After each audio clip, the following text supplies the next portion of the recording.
गुरुदेव के चरण बंदो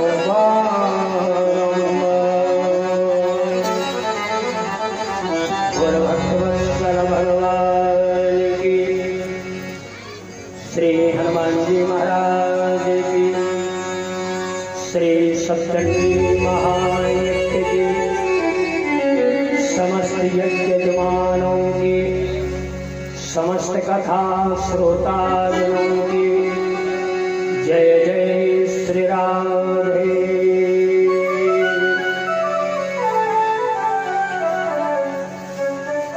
अखिल कोटि ब्रह्मांड नायक परात्पर योगेश्वर भगवान पूर्ण सनातन ब्रह्म षोडश कलावतार पूर्ण ब्रह्म भगवान श्री कृष्ण, द्वादश कलावतार अयोध्याधिपति राघवेंद्र सरकार, शतगुण रजोगुण तमोगुण तीनों गुणों की नियंता अभियंता भूत भावन गौरी शंकर जी महाराज, विद्युत वरेण्य ब्राह्मण समुदाय, संत समाज, सभी उपस्थित श्रद्धामयी माताओं, युवा कर्णधार बालक बालिकाओं, हम सब लोग श्री सचंडी महायज्ञ के गोद पर बैठे। कहाँ बैठे हैं? माता जी के गोद पर। ये उनका यज्ञ स्थल है, उन्हीं का यज्ञ स्थान है। उनके गोद पर हम सब लोग पुत्रवत बैठे हैं, हम सब लोग उनके बालक हैं और उन्हीं के परम पति की कथा सुनने जा रहे हैं। श्री लक्ष्मी जी का कथन है, जहाँ मेरे पति का सम्मान होता है वहीं मैं रहती हूँ, और जहाँ मेरे पति का अपमान होता है वहाँ बिल्कुल मैं नहीं रहती। तो यदि लक्ष्मी की साधना करना है तो हमें विष्णु की साधना करना होगा। कितना बड़ा शुभ अवसर हमें सबको प्राप्त भया है। इस माघ महीने के त्रिकोणी संगम पर एक तरफ मां सचंडिका महायज्ञ, एक तरफ श्रीमद् महाभागवत, एक तरफ श्री रामचरित्र महामानस यज्ञ, तीनों चीजों का संगम है। और आप सब लोगों के कृतकर्म संकल्प से ये अविरल धारा प्रवाहित हो रही है। सब लोग मिलकर के मन और वाणी से अपने मनोयोग पूर्वक कथा श्रवण करने के लिए अपनी वाणी को पवित्र करें, क्योंकि ये वाणी अपवित्र हो जाती है। और कथा सुनना है उस पवित्र धारी योगेश्वर भगवान श्री कृष्ण की, तो बड़े भाव से मन को पवित्र करेंगे, क्योंकि इसी नाम को गा करके सब बेड़ा पार हुए। कितने लोग हुए हैं? कीर्तन के माध्यम से श्रवण करेंगे। हो गए भव से पार, हो गए भव से पार, लेकर नाम तेरा। हो गए भव से पार, लेकर नाम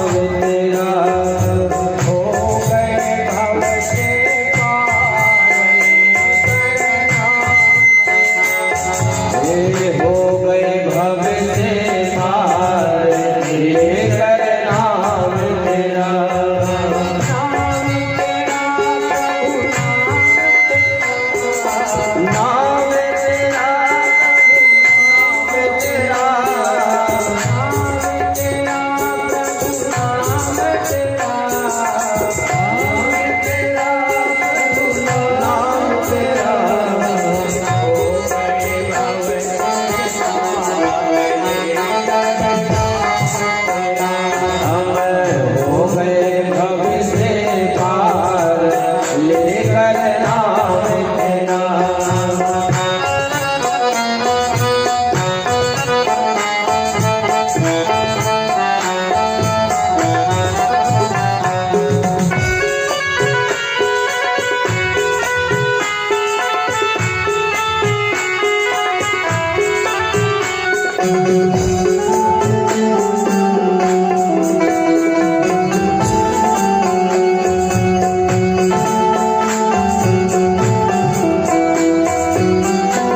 आगे धर नाम पुकारे श्याम कर दिए मुरारी कर दिए मुरारी श्याम कर दिए मुरारी कर दिए मुरारी रह गए चारों कर गए तीर अपार लेकर नाम तेरा हो गए भव से पार लेकर नाम तेरा हम हो गए भव से पार लेकर नाम तेरा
सच्चिदानंद भगवान की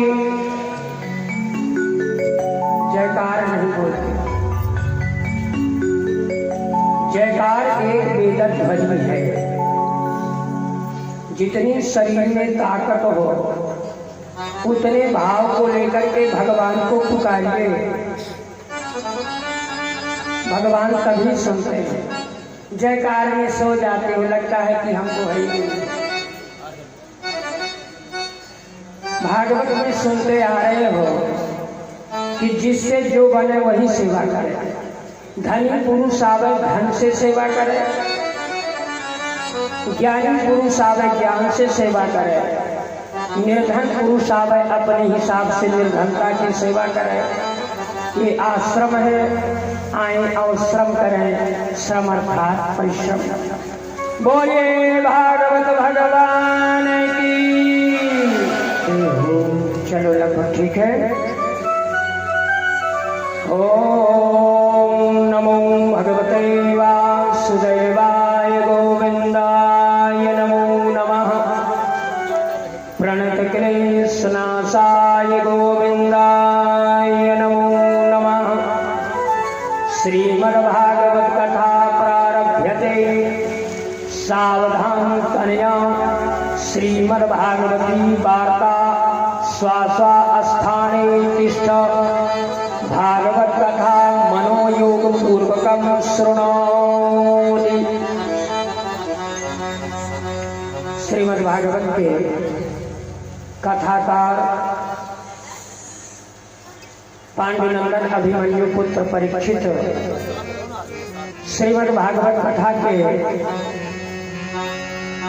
व्यासपीठ पर सुशोभित व्यास जी के औरस पुत्र श्री परमहंस सुखदेव भगवान उत्तरा पुत्र पांडुनंदन परीक्षित को कथा सुनाते हैं। कथा निवेदन किया श्री परीक्षित जी ने। सुखदेव प्रबोधज्ञ, क्या विनती किया? सुखदेव प्रबोधज्ञ सर्वशास्त्र विशारद कथा प्रकाशेन मत अज्ञानं विनाशय। हे गुरुदेव, आप सुख रूप हैं, आपका जन्म सुख से हुआ है, तोते से हुआ है, लेकिन प्रभो भाग्य आप इतने बड़े परम ज्ञानी हैं, सर्वशास्त्र विशारदा, आप सभी शास्त्रों में विशारद हैं, बड़े मर्मज्ञ हैं, बड़े ज्ञानी हैं। मेरी आपसे निवेदन है, एक कथा प्रकाश है न, आप ऐसी कथा का प्रकाश करें, मद अज्ञानम विनाशय, मेरे हृदय का जो अज्ञान है इसका विनाश हो जावे। गुरु के आवत ज्ञान नाशत सकल विकार, यथा निलय गति दीपक निकट सकल अंधियार। जब ज्ञानी गुरु का आगमन हो जाता है तो शिष्य के हृदय की दीवारें खुल जाती हैं। जैसे रात में सोते हैं तो शरीर के 9 दरवाजे होते हैं और 9 दरवाजों से मल निकलता है। ये 9 दरवाजे कौन कौन हैं? कान, नाक, गुदा, मुंह, आंख, उदर, नाभि, नवद्वार। इन 9 दरवाजों से ये जो मल निकलता है तो प्रातः स्नान करने से शरीर की शुद्धि होती है। ऐसा लिखा हुआ है कि बिना स्नान किए जल ग्रहण नहीं करना चाहिए, और जो ऐसा करता है वो मल का भक्षण करता है, ऐसा लिखा है। अब चाहे करे जे कोई जो कथा में निकलते रहता है, कथा के मन नहीं माने, तो ऐसा विधान है भागवतों में, पुराणों में। अब शरीर की शुद्धि तो हो गई, अब मन की शुद्धि करना है तो मन की शुद्धि भजन से होगी। हाथ की शुद्धि करना है तो दान करने से हो, क्योंकि बार बार भागवत पुराणों में आया है दान एकम कलौनी। इस युग में केवल दान की महत्वता। अदत्त दानाद भव दरिद्रः, यदि कोई दान नहीं करेगा तो क्या होगा? अदत्त दानाद भव दरिद्रः, दरिद्रादि किरोति प्रकरोति पापम, पापम प्रभावान्ति नरकः प्रयान्ति, पुनरेव दरिद्रः पुनरेव पापम। दान न करेंगे दरिद्रता आती है, गरीबी आती है, और जब गरीबी आएगी तो भाई धन इकट्ठा करेंगे, पाप करेंगे, लूट खसोट करेंगे, क्योंकि परिवार को पालना है। तो जब ऐसे कर्म करेंगे तो पुनरेव दरिद्रः पुनरेव पापी, बार बार दरिद्र होंगे, बार बार पापी बनेंगे, क्योंकि गोसाई जी ने लिखा है नहीं दरिद्र सम, नहीं दरिद्र सम दुख जग माही, नहीं दरिद्र सम दुख जग माही, नहीं दरिद्र सम दुख जग माही, नहीं दरिद्र सम दुख जग माही, संत मिलन सम सुख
जग दान नहीं करेंगे तो गरीबी आती जाएगी। इसलिए पुराणों में लिखा है श्रद्धानुसार कृत्य कर्मदान, शक्ति के अनुसार दान करना चाहिए।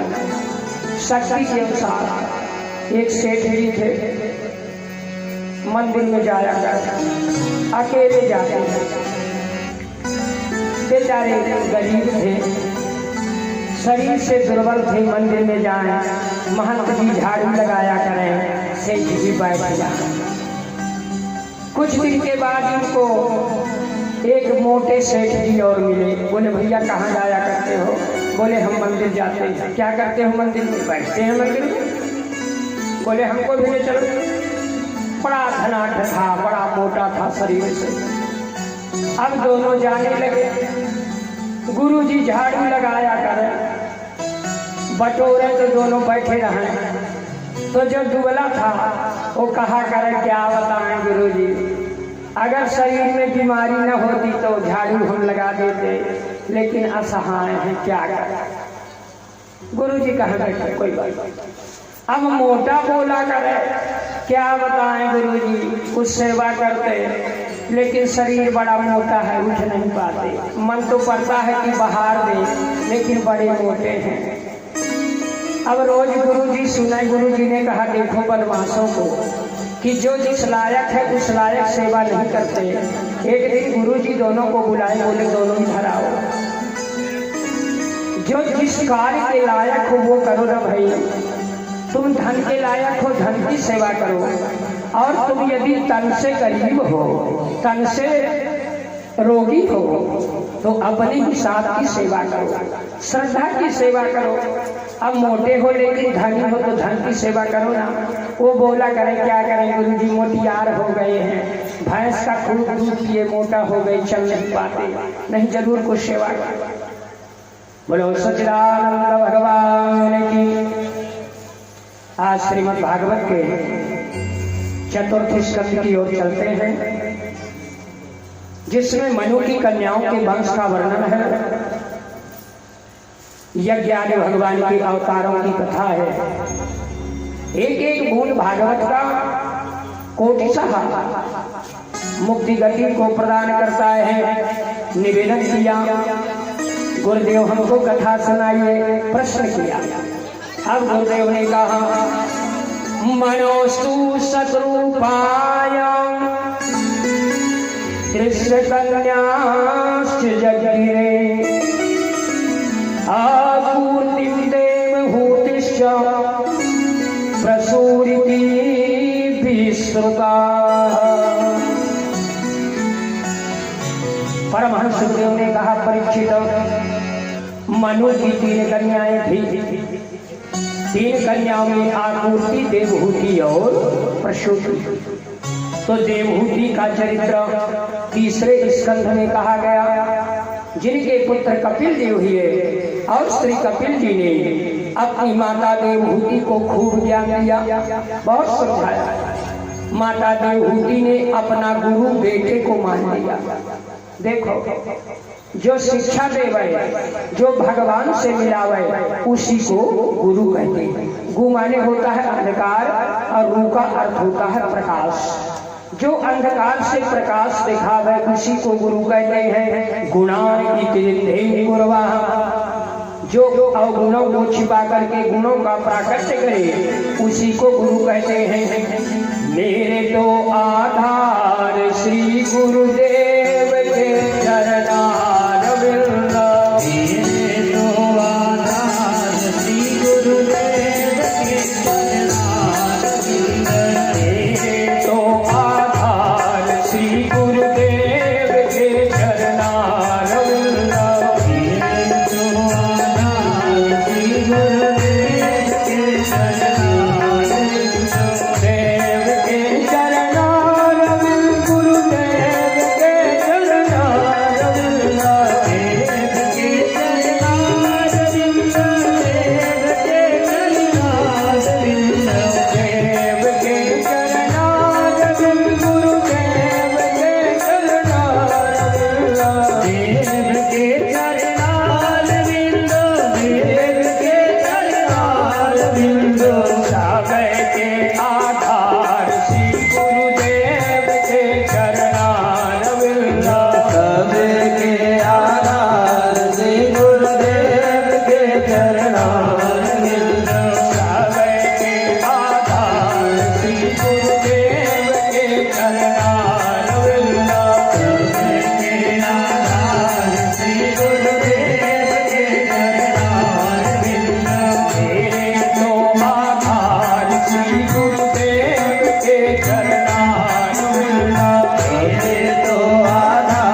बोले सदगुरुदेव भगवान की।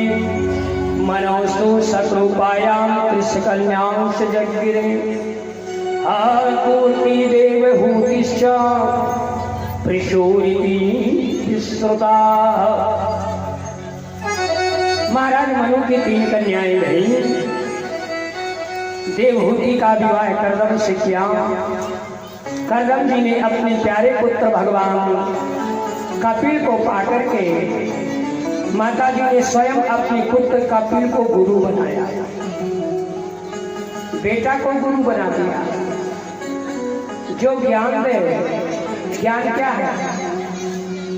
जो भगवान से मिला दे उसको ज्ञान कहते हैं। ये ज्ञान नहीं, पुस्तक का ज्ञान नहीं, ये तो पढ़ाई है, एजुकेशन है। लेकिन जो गुरु, चाहे पत्नी गुरु बन जाए, चाहे पति गुरु बन जाए, चाहे बेटा गुरु बन जाए, चाहे बेटी गुरु बन जाए, जो भगवान से मिलावे उसी को गुरु कहते हैं। कपिल जी ने माता जी को प्रणाम किया और माता को प्रणाम करके बोले, माता जी अब मैं यहाँ से प्रस्थान करूँगा और मैं चल करके गंगा सागर तटवर्ती क्षेत्र में और जाकर के समाधि लगाऊंगा। और धन्य है मेरी माता, धन्य है मेरे पिता जिनने मुझे अपनी गोद में बुलाया। मैं उनका स्वागत करता हूँ। बार बार माता श्री के चरणों पर नमन करते हुए श्री कपिल भगवान गंगा सागर की ओर चले जाते हैं। बोलो कपिल भगवान की। तदुपरांत परीक्षित ने पूछा, महाराज अब मुझे आगे की कथा सुनाई जाए, आगे फिर क्या हुआ? तो सुखदेव ने कहा कि अब देवहूति की कन्याओं का विवाह, क्योंकि देवहूति की 9 कन्याएं थी, उनका सबका विवाह हुआ। मरीच आदि ऋषियों को ब्याही गई। अब मरीच की पत्नी कला, कश्यप और पूर्णिमा नामक 2 पुत्र भये। इस तरह से सृष्टि बढ़ती गई और अग्नि की पत्नी स्वाहा, पितरों की पत्नी स्वधा, यज्ञ की पत्नी